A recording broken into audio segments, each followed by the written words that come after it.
What's that?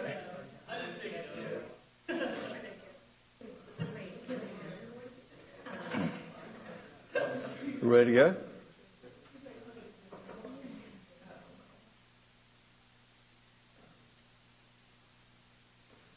A spring break cruise? Yeah. It'll be 880. Where do you go to? Oh, I got it.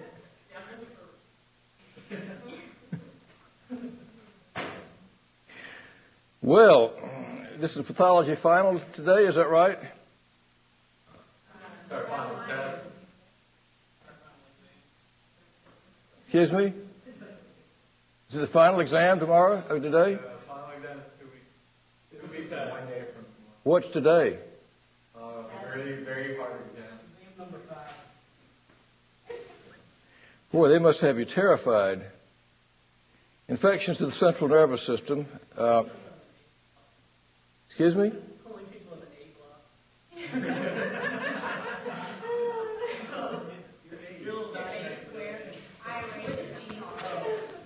Oh, the A? Right. So you're going to learn it all in the last 2 hours, huh? Is it multiple guess or multiple choice exam?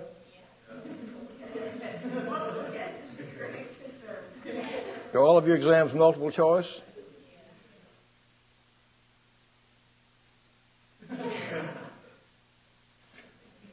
Well, we're going to talk about infections of the central nervous system in this hour. And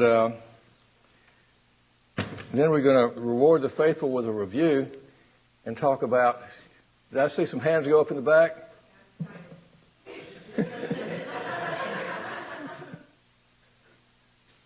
And I look forward to my usual nasty evaluations for people who didn't come to the lectures and hear the points drop that you're supposed to learn. Some terms about evaluating the infections of the nervous system. Pleocytosis is a 25-cent word for cells in the spinal fluid, white cells in the spinal fluid. Hypoglycemia is a 25-cent word for low CSF glucose. These other words are self-explanatory. Meningitis, inflammation of the meninges, encephalitis of the brain, meningoencephalitis, kind of a hybrid term, myelitis, infections of the spinal cord, and then you can have encephalomyelitis. So those are the key terms. Another term is the term parameningeal infection that you'll see, and that para means beside, so that's localized infection beside the meninges, of which the classic examples are things like brain abscess, subdural empyema, epidural abscess, suppurative intracranial thrombophlebitis, which means the veins that drain the brain become infected, and mycotic aneurysm, which is an infectious aneurysm involving the vessels of the brain. And what condition typically leads to that?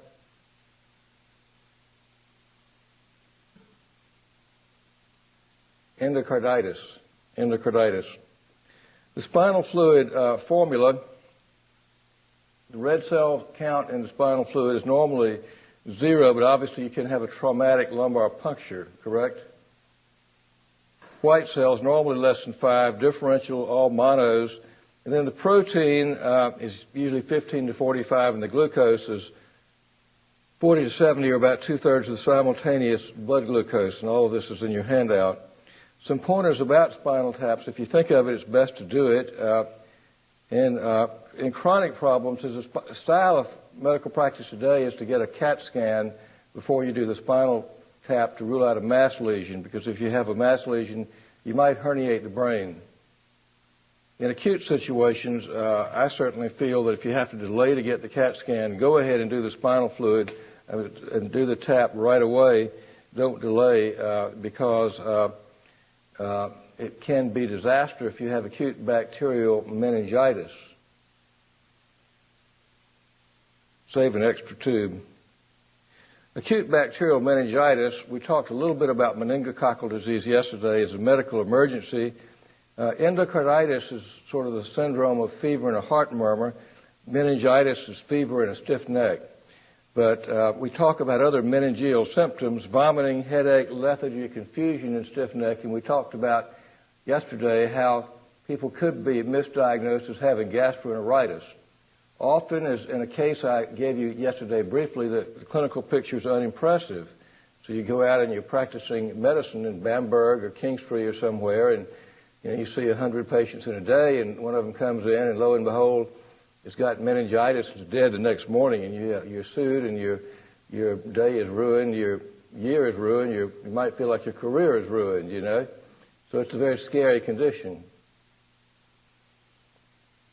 The triad of meningitis: fever, stiff neck, and brain dysfunction. Fever, invasion of the blood and CSF, stiff neck. It hurts to move the neck in this direction, anterior or posterior. You can do it that way all day long, although that might exacerbate it. We'll talk about that, but to move it in that direction really does hurt. And brain dysfunction, nausea, vomiting, headache, irritability. I'm going to skip Koenig's and Brzezinski sign.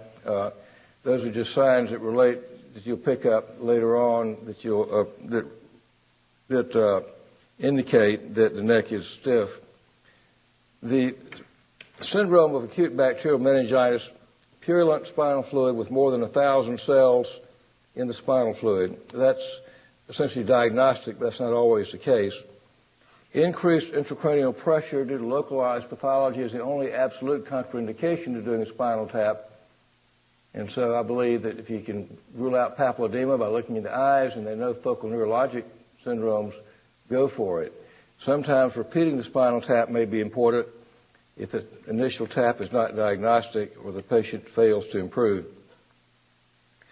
You can make a presumptive diagnosis from a gram stain of spinal fluid, but the overall usefulness, as I mentioned, is about 1/2. In meningococcal meningitis, which we talked about briefly yesterday, and we'll talk about a little bit more, you may have only a few organisms which can be easily missed. The pathogenesis of meningitis, to be very brief, it's a familiar story of colonization followed by invasion, and then the bacteria multiply. And much of the damage is caused by your host defenses. One problem with the spinal fluid is that because of the blood-brain barrier, the concentration of antibodies and complement is fairly low in spinal fluid. So phagocytosis is inefficient. So a lot of the problem is due to host defenses, your leukocytes rushing in and causing this intense inflammatory response. And that can chew up your brain, and that's one reason particularly pneumococcal meningitis is especially bad, because of the very intense chemotactic stimulus. And this is shown schematically here, and we note here that there are 3 ways that the brain can swell. It can swell from increased permeability of the blood-brain barrier. It can swell from increasing the resistance to outflow of CSF, leading to an internal hydrocephalus and cytotoxicity from all this going on as well can cause edema. So 3 different ways that the brain can swell. You can also develop vasculitis and infarct the brain. All of this leads to decreased blood flow to the brain, which is kind of the final common pathway to death, isn't it? Pathogens have a lot of offensive strategy. They have most of the bugs that do this. Some of them have adhesive pili, the ciliostasis, et cetera, et cetera. And the polysaccharide capsule of the so-called big 3. What are the big 3? Excuse me? Yes? Big 3 encapsulated organisms that cause meningitis. Excuse me? H. influenza, that's good. And meningococcus is 2, and the pneumococcus. Those are the 3. And those 3 have led to making vaccines against the polysaccharide capsule. And the breakthrough in the last 10 years has been the vaccine against Haemophilus influenzae.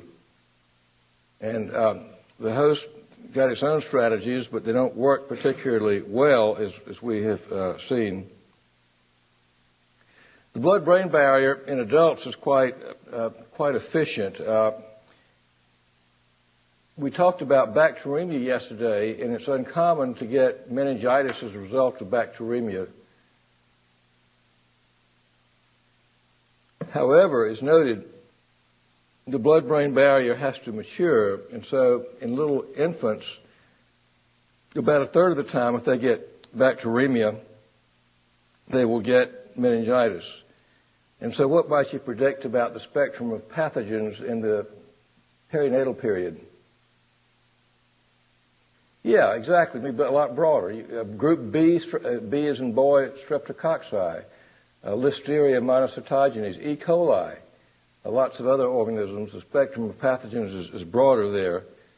Interestingly, experimentally, the barrier seems to function unidirectionally. If you put bugs in the subarachnoid space, that'll cause bacteremia about a third of the time. And here we look at the blood-brain barrier a little bit. Normal functions, major sites, the arachnoid membrane, choroid plexus, endothelial cells. And then in meningitis, various cytokines increase the permeability of the blood-brain barrier, and that's bad in that it lets stuff in, it leaves the brain to swell. It's good only in that it lets antibiotics that normally wouldn't get in very well also get in. And the cytokines, the key ones here, you know all that stuff, interleukin-1, tumor necrosis factor, et cetera, et cetera. So why is meningitis so devastating? Well, I think we've shown that. The increased permeability of the blood-brain barrier and the brain edema. And complications of meningitis that require supportive care, seizures, aspiration, hyperthermia, hyponatremia, hypotension. Other organ systems can become involved. Hydrocephalus, subdural empyema. So it's a bad thing to happen to you. Now, this slide summarizes the key pathogens in meningitis: neonates, E. coli, group B strep, Listeria monocytogenes, and then other bacteria.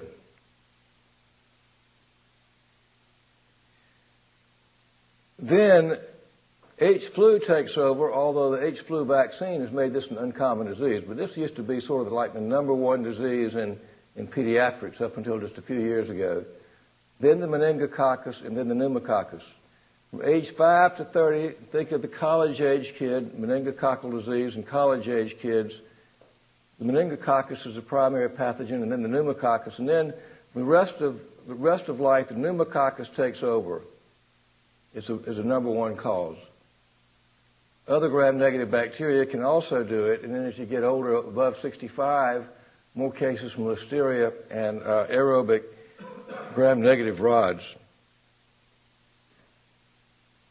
So here are the big three, and not all polysaccharide capsules are equal. Pneumococcus, numerous serotypes, about 20% cause 80% of invasive disease. H-flu, there are actually 6 different types, but type B is the one that we particularly worry about. Meningococcus, most of the isolates are fimbriated that cause meningitis. So we're going to talk about these some of these causes of meningitis. H-flu, why does it begin after 3 months? Maternal antibodies wear off, right? And H-flu meningitis may still be, maybe wearing off, the most common cause of acquired mental retardation. Complications, subdural effusions, anoxia. A lot of bad things happen. The kids lose their eyesight, hearing, through all the inflammation. 93% of the cases were under the age of 5. This is H-flu, and let's say what it is, describe it. Small, pleomorphic, gram-negative coccobacilli, right? Yep, huh? Okay. Small, pleomorphic, yeah, it's like a little coccus, right? That's the bacillus. That's a huge elongated bacillus where the cells are dividing like that. So that's H. flu. These data, published in 1933 by Fothergill, show the inverse relationship between the observed incidence, this is years, going from this age 2 there, age 5 here, adulthood here, age 3 months there. The observed incidence of H. flu meningitis and the prevalence of bactericidal antibodies against H. flu in the blood.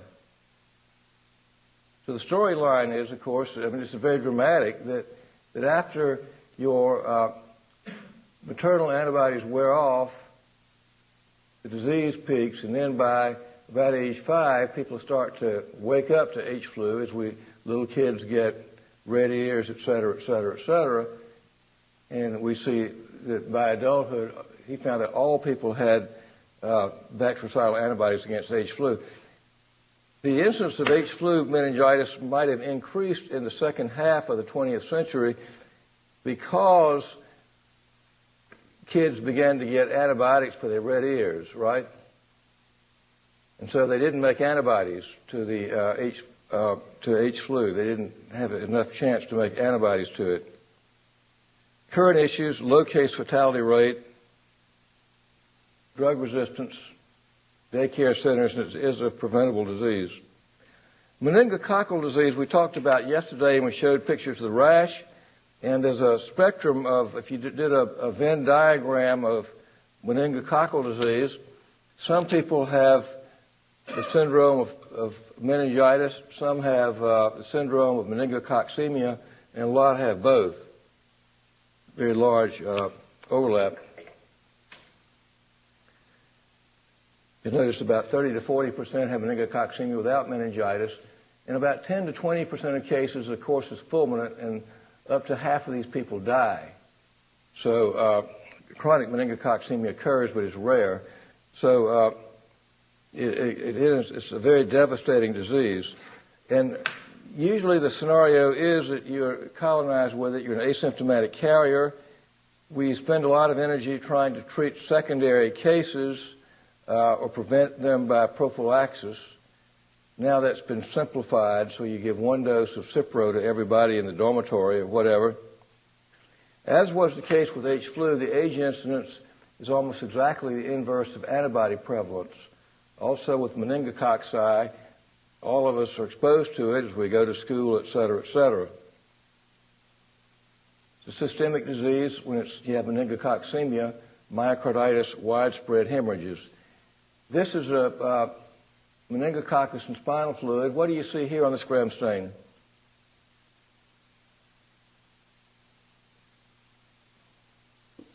Sure, these are gram-negative, and I think I can tell you that this is like 2 Krispy Kreme donuts stacked on top of each other.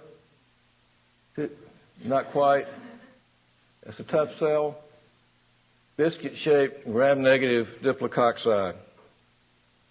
And one point to make is that if you look at the morphology of the meningococcus and the pneumococcus, with the meningococcus, the long axis of the pair of organisms is perpendicular to the long axis of the individual cells, whereas the pneumococcus, the long axis of the pair is parallel to the long axis of the individual cells.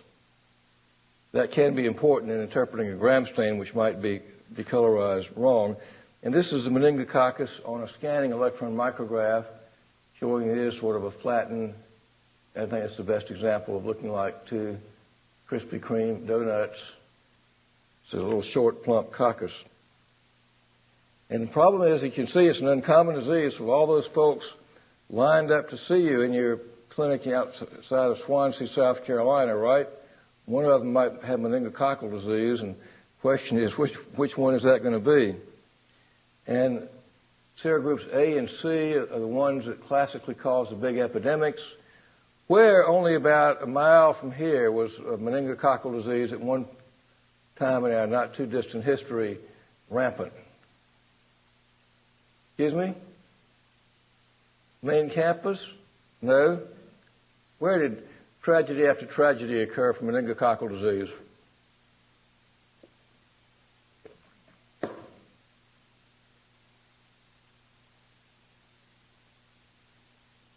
What? Anybody?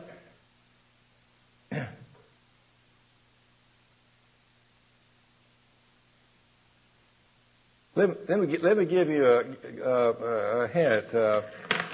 Someone came around to you and said, "Cut your hair, whip your fanny, put you in the army, boy." Fort Jackson, sure.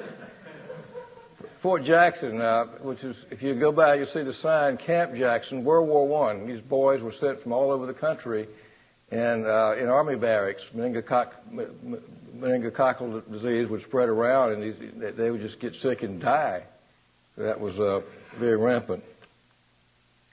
Pneumococcal meningitis, I covered meningococcal disease yesterday to a large extent. Pneumococcal meningitis, the major cause of meningitis in adults.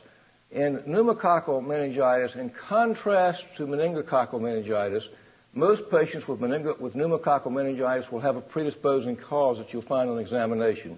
Otitis, sinusitis, pneumonia, skull fracture, endocarditis, alcoholism. Usually you can find the story with pneumococcal meningitis. The problem with pneumococcal meningitis is that because the patients often have another problem, some comorbidity, the diagnosis is often delayed with tragic consequences because there is, of course, a very intense inflammatory response in the brain. This is a major cause of acute meningitis in adults, 20 to 60% mortality. Half of the survivors have residua. Pneumococcal meningitis. And describe what you see here in this gram stain. Anybody?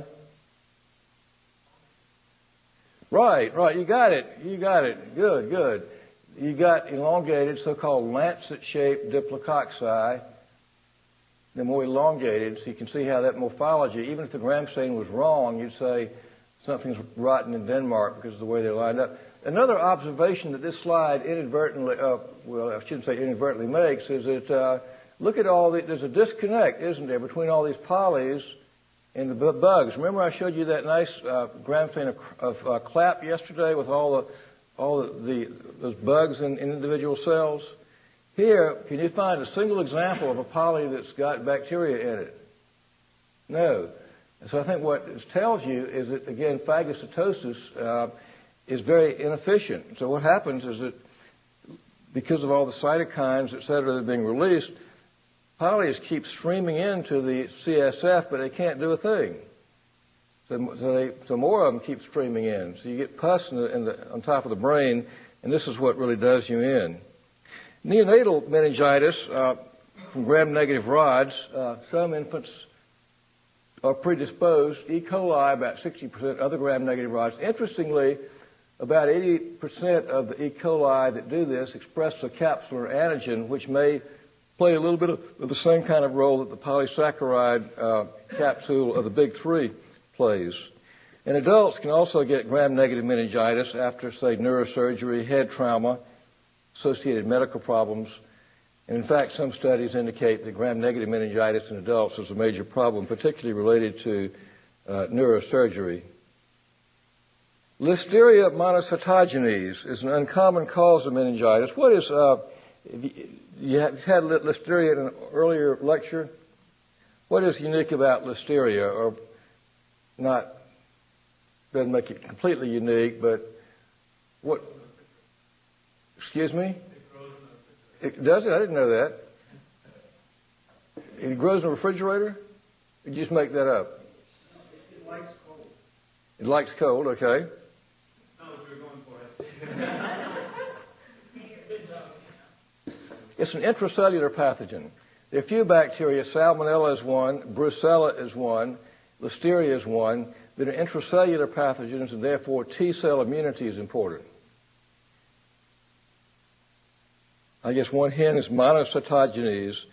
This it affects little babies, but also older people as our T-cell immunity wanes, and say people who got steroids or were immunocompromised.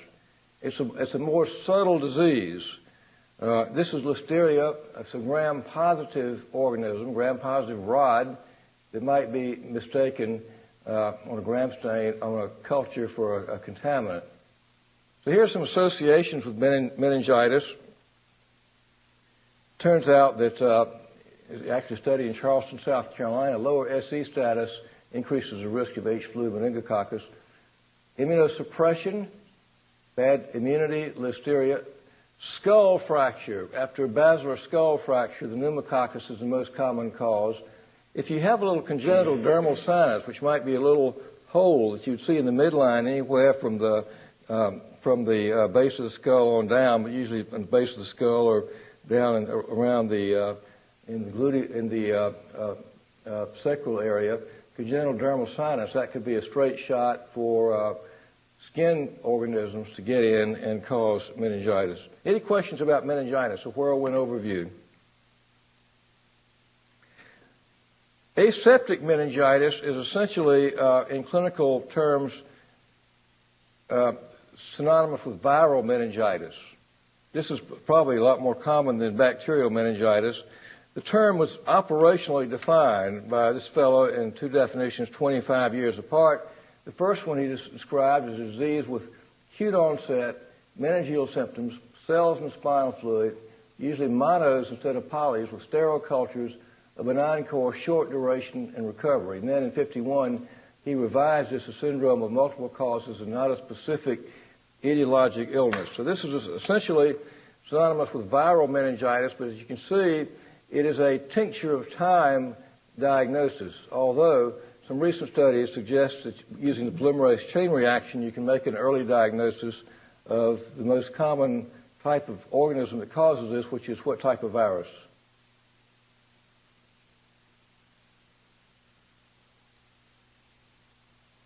An enterovirus. An enterovirus. It's the current operational definition, a syndrome with meningeal irritation, pleocytosis, absence of organisms. The term viral meningitis is permissible if the course is typical of an acute viral process in a short, uncomplicated course. But she noted that many other processes can mimic this. Enteroviruses cause about over half of the proven cases, typically tend to be a summer disease. Lots of other viruses can do this, as noted here, lots of them. And beyond viruses, you can get other causes as well. Enteroviruses may have a rash that could sort of fake you out into thinking that this was meningococcal disease. These patients do not get as sick as patients with bacterial meningitis, and obviously a careful evaluation is important so that you don't commit the patients to a course of antibiotic treatment. One pearl is that the CSF glucose is usually normal in viral meningitis, although sometimes it can be low. Mumps can do this with a low glucose, and some others can cause low glucose as well. Sometimes, if the clinical picture looks like aseptic meningitis, but CSF formula is confusing, if you simply wait and repeat the spinal fluid LP in about 6 hours, you'll find a reversal, so that now it's all lymphocytes, or mainly lymphocytes, without treatment. In bacterial meningitis, except for Listeria meningitis, it's obviously going to be overwhelmingly polys. And as you see here, numerous more serious things can look like aseptic meningitis, including tuberculosis. Partially treated bacterial meningitis is a very big one because a lot of people will have gotten antibiotics. A high protein may be the key to partially treated bacterial meningitis. Syphilis can cause aseptic meningitis, particularly secondary syphilis, toxoplasmosis, sarcoid, drug reactions, other things. Any questions there? And chronic meningitis is, what are the two major causes of chronic meningitis? Here it would be tuberculosis and fungi, particularly cryptococcosis. In the southwest, you would add coccidioidomycosis. Some combination of fever, headache, lethargy, stiff neck, frequent elevation of protein, predominantly lymphocytic pleocytosis, low sugar, and you would distinguish this from aseptic meningitis because it just doesn't go away. TB, crypto, fungi, lots of other causes, but the syndrome of chronic meningitis, and every time I get a case of this, I go to the textbook and check myself on the broad differential diagnosis because lots of things can sometimes do it if you don't get a ready diagnosis up here. Tuberculous meningitis, we talked about in the earlier lecture how in tuberculous meningitis, with careful evaluation, you will find in every case a tubercle right underneath on the surface of the brain that then ruptured into the subarachnoid space, leading to the inflammatory response. And this is a really tough diagnosis to make in a lot of people.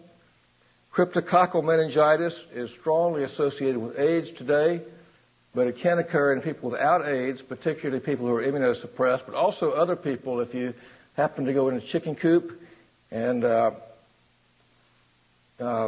get a large whiff of cryptococcal organisms.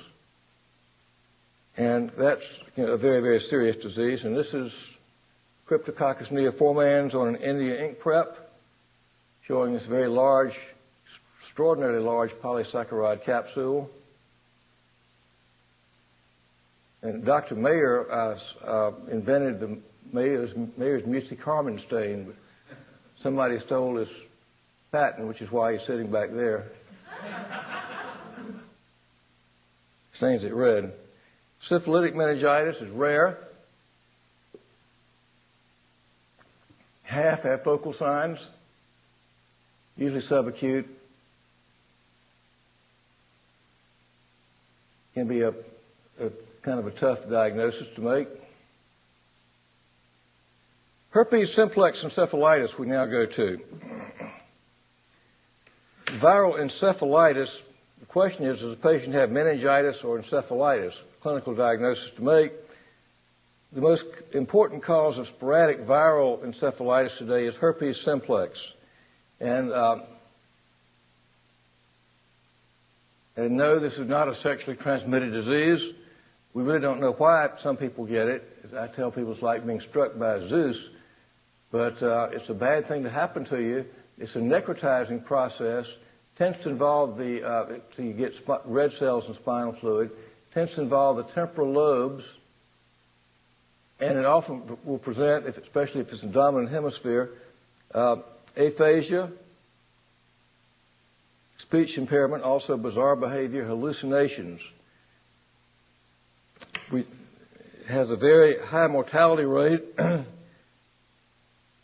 Today we use the polymerase chain reaction to show HSV in the spinal fluid, and we overtreat this disease because there is a drug now that you can use to treat it with, so we tend to grossly overtreat it. Herpes encephalitis, very big. Brain abscess, another thing that can happen to you, and this is an example of what type of infection? A blank meningeal, earlier in the lecture. Parameningeal infection, right? Parameningeal infection. Classically, fever, headache, and focal neurologic deficit, but notice that a minority of patients have all three of these problems. It tends to come on slowly, and the patient comes into your office with symptoms that very well tell you what part of the brain is involved, i.e. they're behaving in a funny way or goofy, they've got one in the frontal lobe, problems with the speech, it's in the temporal lobe, et cetera, et cetera, et cetera. Brain abscess from CT scan, showing here. And this tends to be mainly an anaerobic disease. This is the pus from a case of brain abscess, foul-smelling pus. Presentations often that of a nonspecific mass lesion, and I've seen over and over again patients who came to surgery for presumed brain tumor and were found to have a brain abscess. About 20% are cryptogenic, meaning we have no idea where it came from. The rest are secondary to contiguous or distant infection or trauma, including neurosurgery. For some reason, they got a brain abscess. Infected ear, mastoiditis used to be a major thing, sinusitis, frontal ethmoid sphenoid. For dental sepsis, we talked about how maxillary sinusitis is one that's usually fairly benign. Predisposing factors, lung abscess, empyema, bronchiectasis, infection anywhere in the face of a right to left shunt from a genital heart defect so that the pulmonary filter would be bypassed. Streptococci, the most common cause. Other anaerobes, sometimes Enterobacteriaceae, fungi, sometimes pneumococci, but overwhelmingly streptococci, and often a mixed aerobic-anaerobic infection. Here's one in the frontal lobe. In this case, watery, thin, foul-smelling pus. Subdural empyema, pus on top of the brain. Uncommon, usually from frontal sinusitis. Another anaerobic disease. Cavernous sinus thrombosis is a real big one, and this is why we don't pop zits around our nose and this part of the face, a dangerous area. Staph, the most common cause. So think of zits, staph, cavernous sinus thrombosis. And these people develop unilateral swelling of the eye, exophthalmos, edema, and they get cranial nerve palsies. This is a patient with cavernous sinus thrombosis when you see something like that, and that's obviously very serious and very life-threatening. Spinal epidural abscess, fever, back pain, motor or sensory deficits, fever, localized back pain. Staph aureus, the most common cause, and MRI now the procedure of choice. It used to be tough diagnosis. MRIs have certainly simplified lots of things in medicine, including this. So an MRI is now the diagnostic procedure of choice. And we finished this lecture early, and we'll resume in about 10 minutes